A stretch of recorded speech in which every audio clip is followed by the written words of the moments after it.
Hello everyone. So today we're going to be going over requests from a supervisor perspective.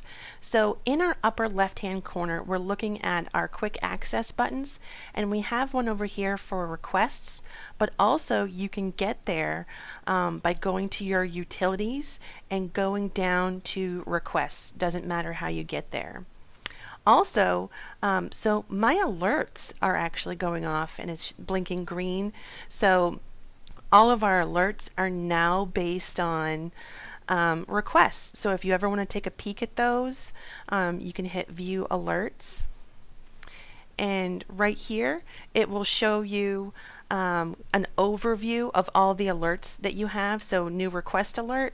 And if you hover over these, you can see exactly kind of what's going on and what they're quickly asking for.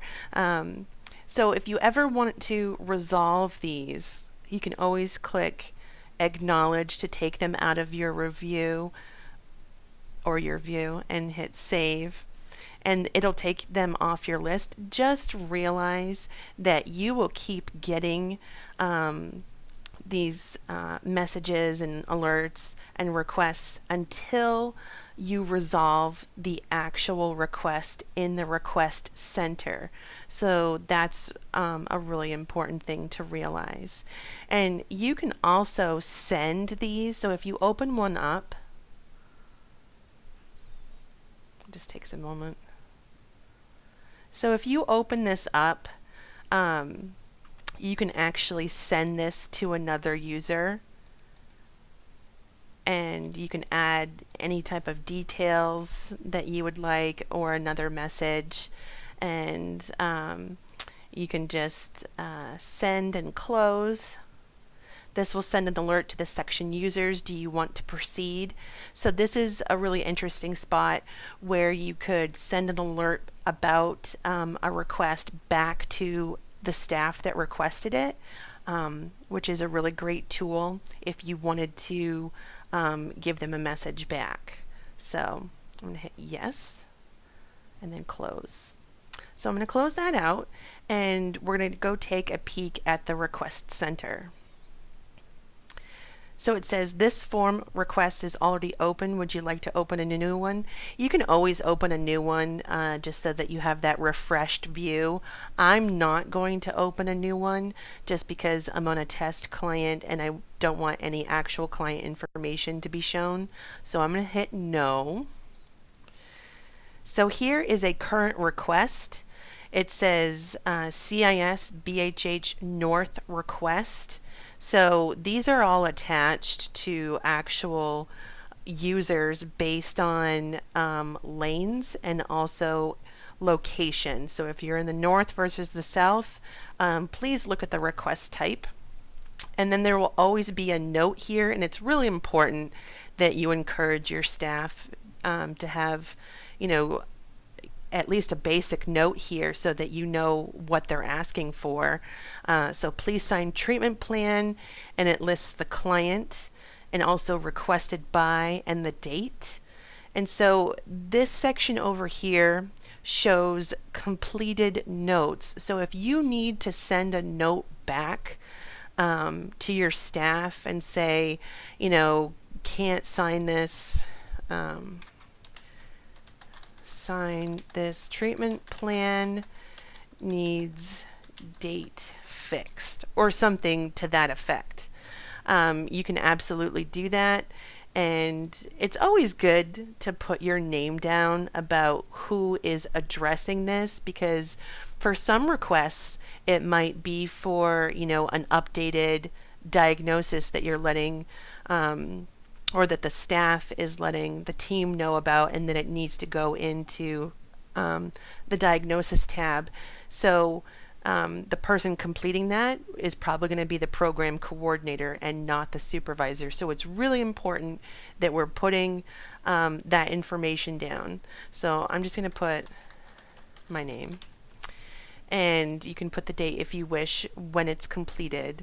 And so anytime that you'd like to address this and you'd like to go to the client, you can just highlight this and click on View Client. And it will take you right to your client. Okay. And so, if this was to sign a document, you'd go right to the document section and you would go in under, I mean, this test client doesn't have the CIS BHH, I just chose one, but there are some documents that we can kind of play with. And you always know that there is a document somewhere because there's a plus mark. So just realize anytime you are requested to work on a document, you're immediately going to go to the working folder. Okay, and I'm going to double click on this.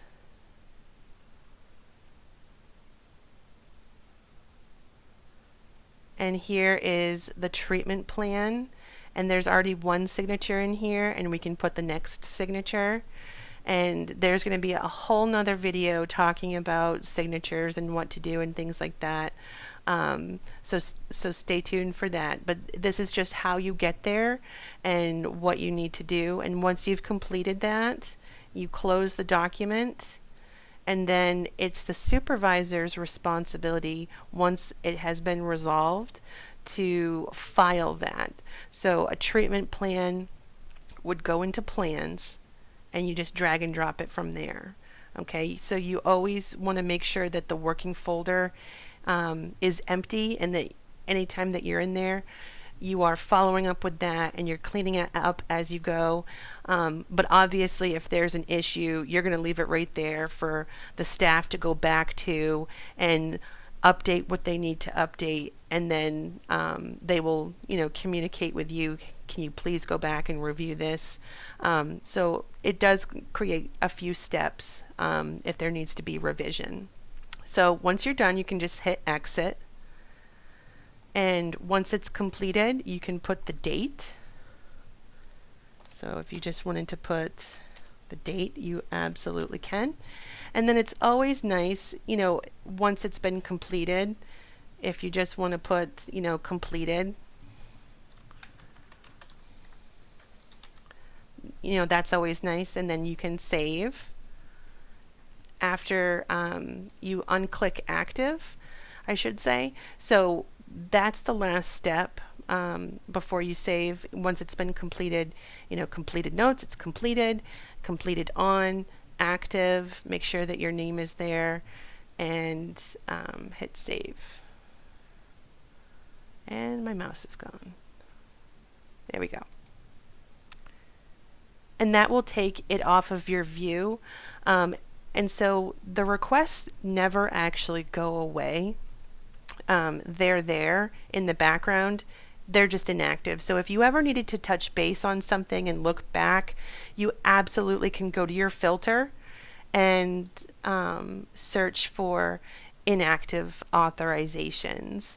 You can also use your filter to just view the requests that you need to handle. Because of the level 5 status that supervisors have, they're going to see everything. So it's important that you can utilize that filter and really make this your own, so that you're only focused on your team that you need to filter and manage the requests for. So all right, so that was the video on requests for supervisors. If anyone has any difficulties or questions, please reach out to your EMR coordinator for assistance. All right, stay tuned.